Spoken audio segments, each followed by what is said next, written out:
நமது நாட்டில் தொழில் நிறுவனங்கள் பங்கு சந்தைகள் மூலம் பொதுமக்களிடமிருந்து நிதிகளை திரட்டி முதலீடுகளை பெறுவது போல் அமெரிக்காவில் சென்றும் உலகின் எந்த நாட்டு தொழில் நிறுவனங்களும் அமெரிக்க பங்கு சந்தைகள் மூலம் நிதிகளை கோரி முதலீடுகளை திரட்டி பெறலாம்.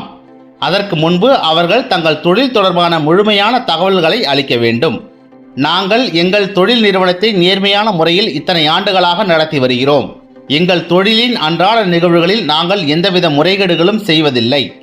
நாங்கள் எந்த போதைப் பொருள்கள், சட்டப்பூர்வ முறையில் இல்லாத ஆயுத கடத்தல்கள், ஆள் கடத்தல்கள், லஞ்சம் கொடுப்பது வாங்குவது, பொய் பித்தலாட்டம் போன்ற இன்ன பல செயல்களில் ஈடுபடுவதில்லை என்று உறுதிமொழி அளித்து நிதிகளை திரட்டிக் கொள்ளலாம்.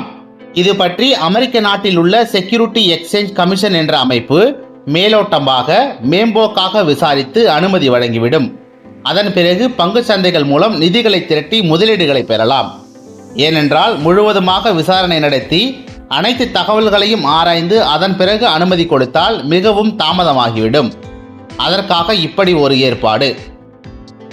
ஆரம்ப கால அனுமதிக்கு பிறகு ஒருவேளை மேல் விசாரணையில், முழு விசாரணையில் அந்த வெளிநாட்டு தொழில் நிறுவனங்கள் ஏதாவது தவறுகள், குற்றங்கள் செய்தது கண்டுபிடிக்கப்பட்டால் அந்த தொழில் நிறுவனங்கள் தொடர்பான முக்கிய பொறுப்பில் உள்ள அனைவர் மீதும் வழக்கு பதிவு செய்யப்பட்டு அவர்கள் உலகத்தின் எந்த நாட்டை சேர்ந்தவர்களாக இருந்தாலும் அவர்களை கைது செய்ய ஆணைகள் பிறப்பிக்கப்படும். அப்படி ஒரு வழக்கு தான் கௌதம் அதானி மீதானது. 2021ஆம் ஆண்டு அதானி நிறுவனம் இந்தியாவில் சூரிய ஒளி மின்சார உற்பத்தி செய்யும் நிறுவனத்தை வெற்றிகரமாக நிறுவி நடத்தி வருவதாக கூறி அமெரிக்க பங்கு சந்தைகள் மூலம் நிதிகளை திரட்டி முதலீடுகளை பெற்றது.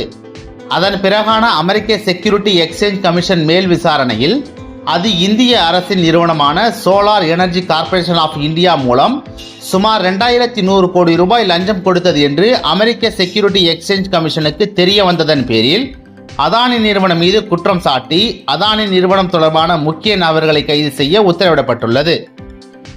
இதில் வேடிக்கை என்னவென்றால், அமெரிக்க செக்யூரிட்டி எக்ஸ்சேஞ்ச் கமிஷன் அமைப்புக்கு அமெரிக்க பங்கு சந்தை முதலீட்டாளர்கள் முதலீடு செய்த ஒரு நிறுவனம் லஞ்சம் கொடுத்து சலுகைகள் பெற்று பிசினஸ் செய்கிறது என்பது மட்டுமே. அந்த லஞ்சம் யாருக்கு கொடுக்கப்பட்டது என்று அவர்களுக்கு தெரிந்தாலும் அது பற்றி அவர்களுக்கு கவலை இல்லை. லஞ்ச பணம் எங்கிருந்து வந்தது என்பது பற்றியும் அவர்களுக்கு கவலை இல்லை.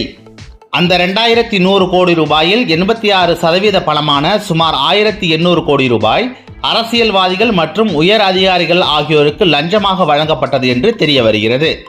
மீதமுள்ள 300 கோடி ரூபாய் லஞ்சம் சில மாநில அரசியல்வாதிகள் மற்றும் உயர் அதிகாரிகளுக்கு வழங்கப்பட்டது என்றும் தெரிய வருகிறது என்று செய்திகள் மூலம் அறியப்படுகிறது. அதானி குழுமம் நாங்கள் வழக்கை சந்திக்க தயார் என்று கூறியுள்ளது. மேற்கொண்டு என்ன நடக்கிறது என்று பொறுத்திருந்து பார்க்கலாம்.